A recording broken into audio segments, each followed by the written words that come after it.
Hey everybody, welcome back to the channel. I appreciate your time. Thank you for watching.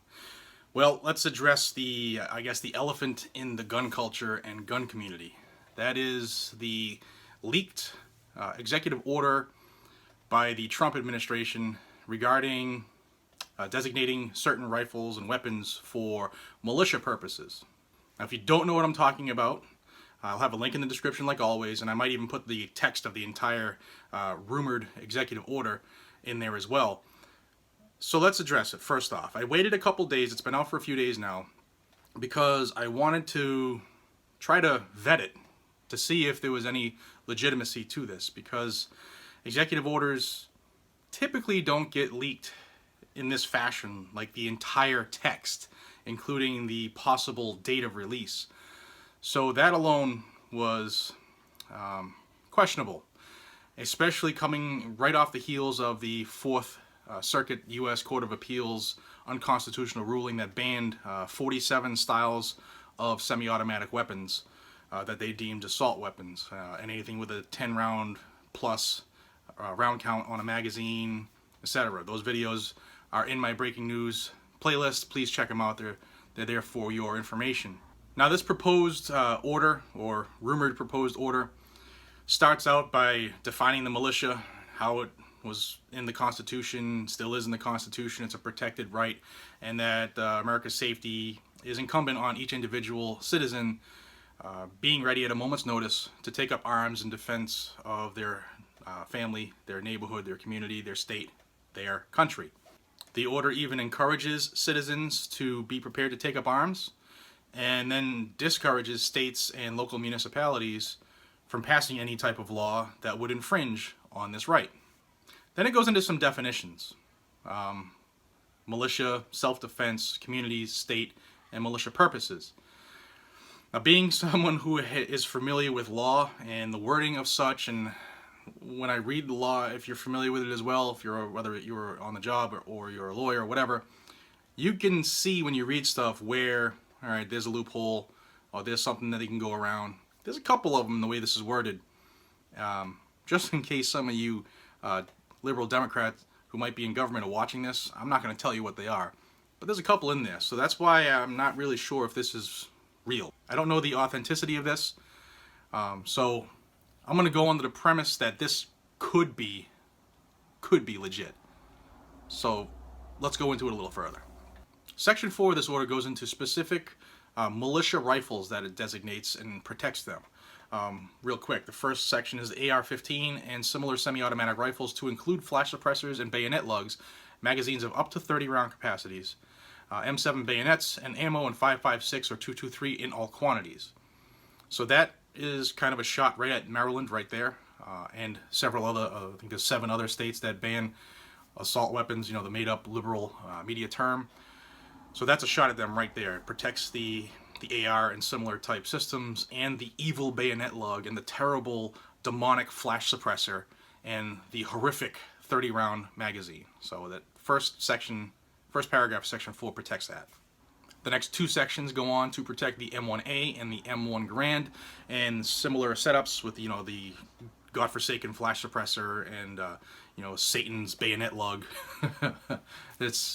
So it goes on to protect all the things that every of the state's assault bans that have been upheld have latched onto. So it's right away protecting those areas, which could, if this is legit, make every one of those assault weapon bans a thing of the past upon signature of the president. And then paragraph D of section 4 goes on to protect bolt-action rifles in 30-06, 7.62, 308 Winchester, 5.56, or 2.23, or any substantially equivalent caliber and ammunition appropriate for those rifles in any quantity. And every one of these 4 paragraphs that designate militia rifles is specific, that says ammunition in any quantity. So those states that have ammunition, I guess, caps, where you can't have more than X amount of rounds, or you have to sign your name away and have limited allotments that you can buy, this squashes that BS too. There's also a quote there, this list could be expanded or replaced by a broad definition. So there's room to expand this should, I guess, the president see fit. Again, if this is legit. The next part is key, if this is real. Notice I keep saying that, because like I said, we'll see. Section 5 is preemption. The executive order is intended to preempt the laws of the states or political subdivisions that infringe upon the rights of citizens to keep and bear arms, designated in Section 4. So any of the states that are currently jumping on the bandwagon for banning weapons, Mass, Connecticut, New York, California, Maryland, the liberal paradises, Washington, D.C. in and of itself, this is coming right for them. The next section, Section 6, specifically goes after what happened last week, in where a panel of judges upheld an illegal, unconstitutional weapon ban. And I'm going to read this one word for word as well because it's not long. It says Section 6 is judicial notice. That the judges of all state and federal courts are hereby given notice that possession of a designated militia rifle and accessory by citizens should not be restricted or infringed upon by state laws or the laws of a political subdivision of a state, and any such law should be reviewed under the strict scrutiny standard to determine whether it is a violation of the Constitution of the United States after judicial consideration of this order and the fact that it was issued by the Commander-in-Chief of the militia. Then it says Donald J. Trump, the White House, and it says March blank 2017, so they can just pencil in the date that this is going to come out. So potentially we could see this next month, which starts, I don't know, Wednesday, right? Today's Monday. So in 2 days is March. We'll see if this is legit, I guess. I haven't seen anything saying it's not. I haven't seen anything saying, a leaked source has verified this. I did see somebody who supposedly attached to the Trump campaign and it was given to them to review. You really don't know what to believe nowadays, unfortunately, until you see the big man himself, at the Oval Office, signing it and holding it up for everybody to take pictures of. So, I'm not a fan of executive orders, first off. Let me say that point blank. Not a fan of them. Now, with that being said, an executive order such as this could be a very effective and important stopgap until such things happen, whereas we get Justice Gorsuch confirmed and sitting on the United States Supreme Court, until Donald Trump gets to fill there's almost 1,000 vacancies nationwide of federal judges with pro-2A, pro-Constitution justices. So this could be what we need to help right the sinking ship.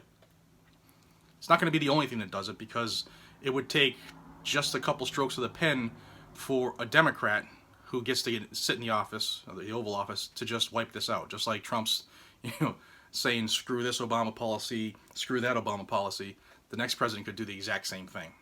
Now, knowing that, again, a stopgap until maybe the Supreme Court could address the 4th District U.S. Court of Appeals upholding of the what I believe is the unconstitutional illegal ban of weapons in Maryland, because the next step is being appealed to the Supreme Court. The NRA has already said they will do that, and that could be what we need, as long as we get that, I guess, the scale-tipping justice sitting there.